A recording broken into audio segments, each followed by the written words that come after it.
नमस्कार। मैं सुनील कुमार आपका स्वागत करता हूं आपके अपने चैनल क्या ऐसा होता है में। दोस्तों, सर्वपितृ अमावस्या 21 सितंबर की है। जो लोग अपने पितरों के लिए कोई भी कार्य करना चाहते हैं, उनके लिए तर्पण, पिंडदान, पितृदोष से संबंधित पूजा, तीर्थ श्राद्ध कुछ भी करना चाहते हैं तो फिर यह मौका आपको दोबारा नहीं मिलेगा।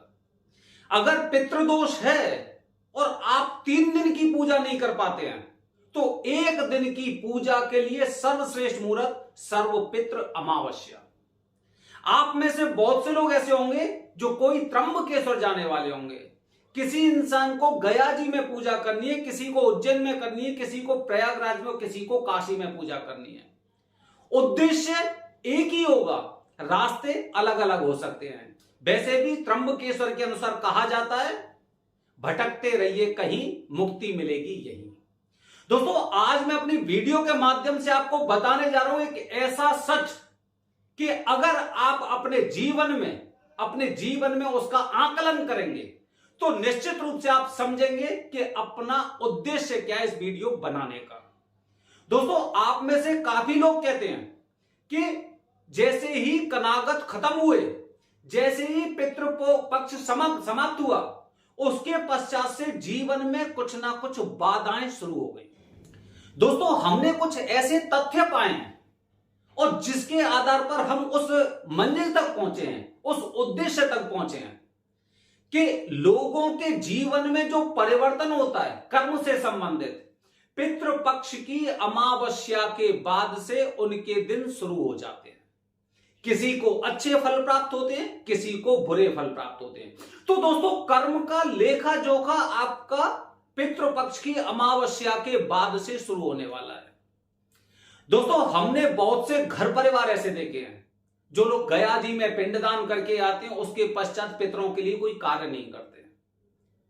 पता नहीं कैसे गुरुजी से इनका संपर्क हुआ था कि जिन्होंने ये कहा था कि यहां पे अगर आपने पिंडदान कर दिया तो आपको घर पे किसी प्रकार की पूजा करने की आवश्यकता नहीं है।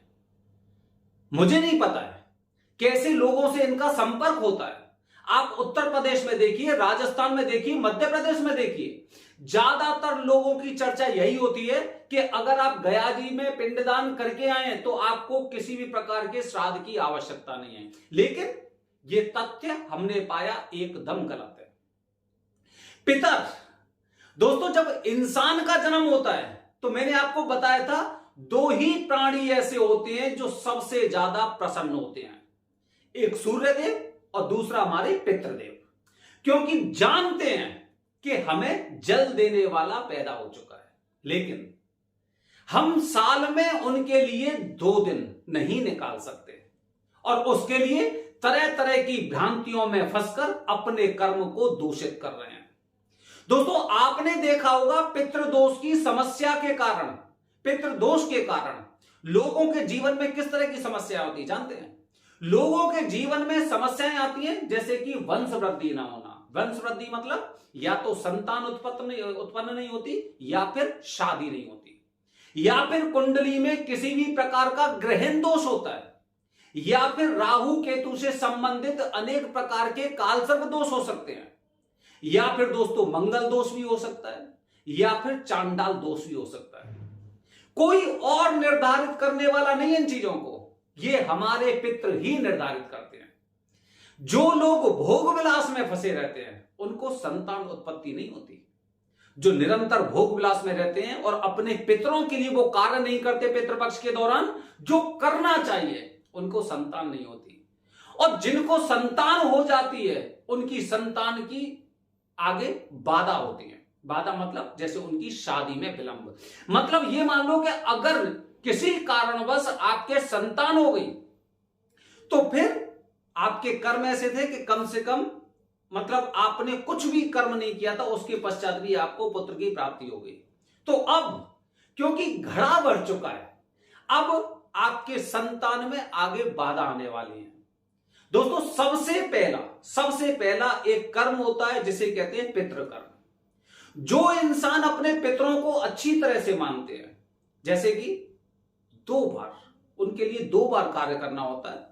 एक, जिस तिथि में, जिस महीने में वो गए हैं, स्वर्गवासी हुए हैं, एक तो उस दिन आपको श्राद्ध करना है, और पितृपक्ष के दौरान जिस तिथि में वो गए हैं उस दिन आपको श्राद्ध करना है।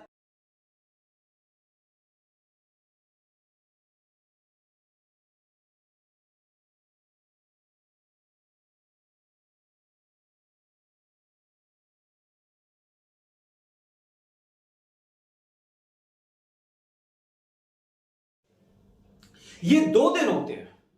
अब 2 दिन आप अपने पितरों के लिए निकाल लेते हैं, या फिर पितृपक्ष के दौरान इसके साथ में जो 16 दिन होते हैं, 16 दिन अगर आपने अपने पितरों का आह्वान किया है, उनका तर्पण किया है, उनके लिए कोई भी कार्य किया है, किसी प्रकार का दान किया है, मैं दावे से कह सकता हूं कि आपके जीवन में जो भी समस्याएं होंगी वो निरंतर खत्म होती जाएंगी। क्योंकि पितर हमारे भले ही किसी भी लोक में हो, भले ही वो पिशाच लोक में हो, भले ही वो प्रेत लोक में हो, भले ही वो देवताओं के लोक में हो या फिर पितृलोक में हो, वो हर वो सामग्री, वो सुख हमें देने की क्षमता रखते हैं जो हमें चाहिए। लेकिन गलतियां हमारी तरफ से होती है कि हम उनके निमित्त कोई भी कार्य नहीं कर पाते।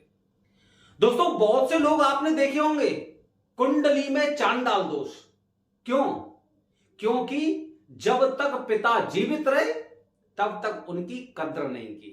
तो आने वाली जब साइकिल का पहिया घूमता है ना, जब पहिया घूमता है तो वही आपके साथ होने वाला है। आपके बच्चे की कुंडली में चांडाल दोष हो गया, अब आप भटकते रहिए।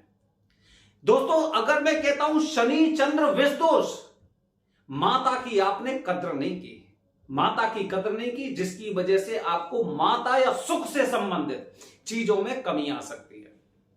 दोस्तों, अगर आपने अपनी पत्नी का सम्मान नहीं किया या फिर अगर आपकी पत्नी आपसे खुश नहीं है तो निश्चित रूप से आपके बच्चे की कुंडली में मंगल दोष हो सकता है। क्यों? क्योंकि दोस्तों, ये सारी प्रकृति हमारे जीवन में है, हमारे शरीर के अंगों में है। अगर आप ज्योतिषी भाषा में बात करेंगे तो जितनी भी प्रकृति है वो हमारे सर से लेके पैर तक निहित है। हम जैसा करते हैं वैसा हमें प्राप्त होता है, लेकिन उसके पश्चात भी हम ठोकर खा खा के देख देख कर भी चीजों को इग्नोर कर देते हैं और अंत में दोष देते हैं हम भगवान पर कि भगवान ने हमें कुछ भी नहीं दिया। दोस्तों, ध्यान रखिए, हर एक समस्या की वजह पितृदोष हो सकती है। पितृदोष मतलब अगर एक बहुत बड़ा वृक्ष है तो उसकी जड़ महत्वपूर्ण होती है, उसके पत्ते और फूल वो तो द्वारा भी आ सकते हैं। जड़ महत्वपूर्ण होती है और जड़ ही हमारा पितृदोष है। अगर हम पितृदोष लगने से पहले उन चीजों का निवारण कर लेते हैं, जैसे कि उदाहरण के लिए दोस्तों, मैंने बहुत से लोगों को देखा है घर ही घर में बने रहते हैं, अपने व्यापार में लगे रहते हैं और तीर्थ यात्रा करने भी जाते तो मात्र दर्शन करने, मात्र दर्शन करने। दर्शन करने से आपको तो मुक्ति मिल गई, लेकिन आपके साथ साथ आपकी रूह के साथ आपके पितर भी तीर्थ क्षेत्रों में जाते हैं। कोई भी शास्त्र पढ़कर देखना, जब किसी शास्त्र को पढ़कर देखेंगे तो हमेशा शास्त्रों में बताया गया कि हमें तीर्थ यात्रा करनी चाहिए। लेकिन क्यों करनी चाहिए? क्योंकि पितर भी यही चाहते हैं कि कम से कम जीवित रहते अगर मैं उस क्षेत्र में नहीं जा पाया तो कम से कम ये हमारे निमित्त इस तीर्थ क्षेत्र में आकर कोई ना कोई ऐसा कार्य करेंगे जिससे कि हमें संतुष्टि होगी या फिर हमें सद्गति प्राप्त होगी।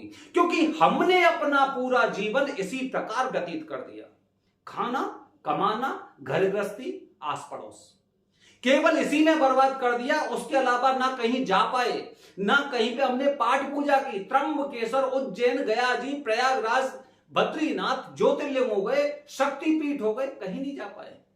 अपने आसपास ही एक कुलदेवी बना रखी है हमने, एक कुलदेवता बना रखी है। जब इच्छा होती है होली दिवाली चले जाते हैं, केवल खुद को खुश करने के लिए कि हम लगातार ये कार्य कर रहे हैं। केवल खुद को सवालों का जवाब देने के लिए हम जाते हैं। हम उस उद्देश्य से नहीं जाते जिस उद्देश्य से हमारा जन्म हुआ है। दोस्तों, मनुष्य की जो योनि होती है वो सुख भोगने के लिए नहीं होती है। मनुष्य की योनि सुख भोगने के लिए नहीं होती है, बल्कि इस योनि से पहले जो भी हम कार्य करके आए हैं, जो नकारात्मक कार्य हमने किए थे, उन्हें सुधारने के लिए अंत में एक ऑप्शन मिला है। मनुष्य की योनि कोई सुख भोगने के लिए नहीं है, बल्कि एक ऑप्शन है कि आप अपने पिछले जन्म के कर्मों को ठीक कर लें।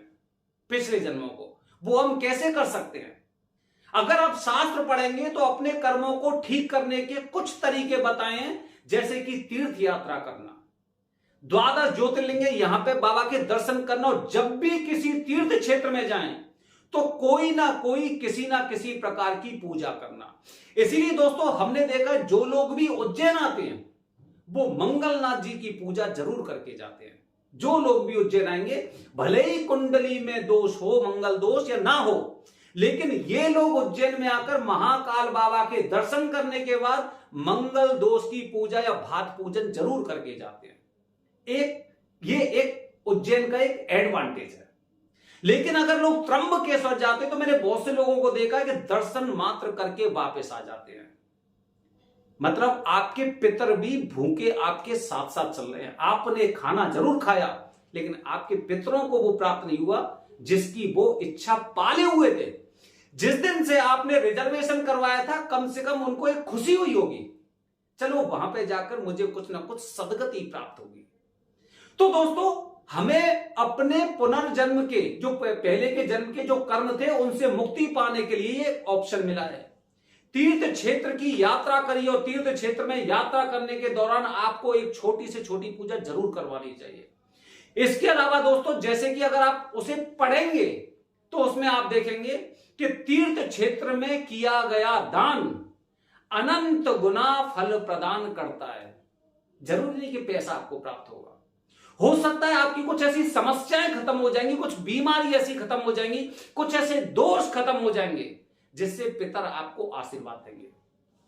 दोस्तों 21 सितंबर की पितृपक्ष अमावस्या, जिसे सर्वपितृ अमावस्या बोलते हैं, अगर आप में से कोई लोग अपने कर्मों को सुधारने की कोशिश कर रहे हैं, अगर आप अपने पितरों के निमित्त किसी प्रकार का कार्य करना चाहते हैं, अगर आप तीर्थ यात्रा भी नहीं कर पा रहे हैं किसी कारणवश, तो घर पर ही संकल्प करिए, इस बार नहीं आ पाया, जैसी मौका मिलेगी 1 साल के अंदर मैं यहां पर इस तरह की पूजा करने आऊंगा। अपने पितरों के निमित्त घर पर ही श्राद्ध करिए। लेकिन जो लोग भी उज्जैन, त्र्यंबकेश्वर, गया जी, प्रयागराज, हरिद्वार, काशी, तो कम से कम आपको इस क्षेत्र में एक पितरों के निमित्त पूजा जरूर करनी चाहिए। पितरों के निमित्त पितृ दोष की पूजा, कोई त्रिपिंडी श्राद्ध बोलता है, कोई बामन पिंडी श्राद्ध होता है, कोई 16 पिंडी श्राद्ध बोलते हैं, किसी भी प्रकार की पूजा करिए, क्योंकि इसमें तर्पण और पिंडदान जरूर होता है।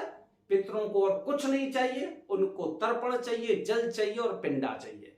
और ये अगर आप तीर्थ क्षेत्र में कर रहे हैं तो बहुत अच्छी बात है, और जैसे कर रहे हैं अपनी सामर्थ्य के अनुसार कर रहे हैं, निश्चित रूप से आपको अनंत गुना इन चीजों का फल प्राप्त होता है। तो दोस्तों 21 सितंबर अगर आप ऐसे किसी क्षेत्र में हैं जहां पर किसी भी प्रकार की पूजा करना चाहते हैं, तो निश्चित रूप से आपके पितर आपको यहां तक खींच कर लेके आए हैं।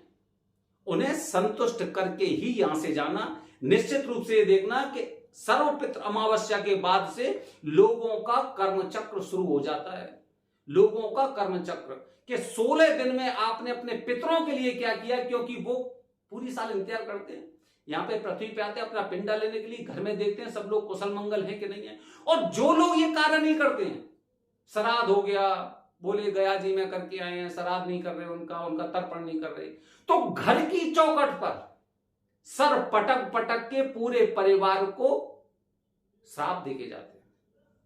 तभी देखना कि पितृपक्ष की अमावस्या के बाद 1 महीने के अंदर लोगों के घर में बीमारियां, लोगों के घर में कुछ ना कुछ समस्याएं, या फिर पितृ दोष का एक ऐसा साया सा मंडराता रहता है कि बाद में नहीं लगता है पता नहीं क्या हुआ कि बहुत उल्टा सीधा हो रहा है। यही वजह होती है। तो दोस्तों ध्यान रखिए, पितर अगर हमारे आए हैं तो निश्चित रूप से उनकी वापसी भी बहुत अच्छी तरह से करनी चाहिए। अगर तीर्थ क्षेत्र में है तो बड़ी अच्छी और विधि विधान से पूजा करिए, क्योंकि पूरे साल में अगर एक बार आप अपने पितरों के लिए तीर्थ क्षेत्र में इस तरह से कार्य कर रहे हैं, हो सकता है आगे आप ना पहुंच पाए, लेकिन अभी आप पहुंच चुके हैं, तो निश्चित रूप से आपको उनके निमित्त कोई छोटा सा भी कार्य करना चाहिए अपनी सामर्थ्य के अनुसार। बने रहिए हमारे चैनल के साथ दोस्तों। आने वाली वीडियो में बता रहा हूं माता के मंगल शुरू होने वाले हैं। हर हर महादेव, हरि ओम।